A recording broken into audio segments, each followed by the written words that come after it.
কিরে হাল্ক, সাপটা গলায় ঝুলিয়েছিস কেন রে? কাকু, এটা এখনো ছোট।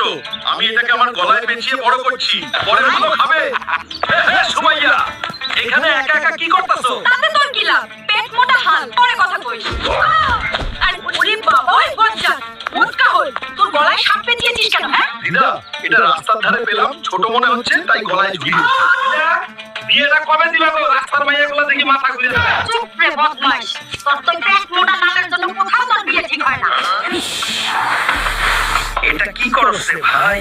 চুপ কর, রং করে তোকে হিরো বানাইতেছি।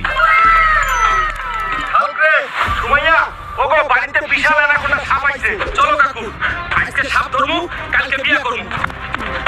কাকু, আজকে সুমাইয়ারে বিয়ে করার বড় চান্স, হারাইলে শেষ। কেউ আমাদের বাঁচাও, কেউ কিছু করো। কিছু করো। হাল্ক, এটা কালারিং করবি না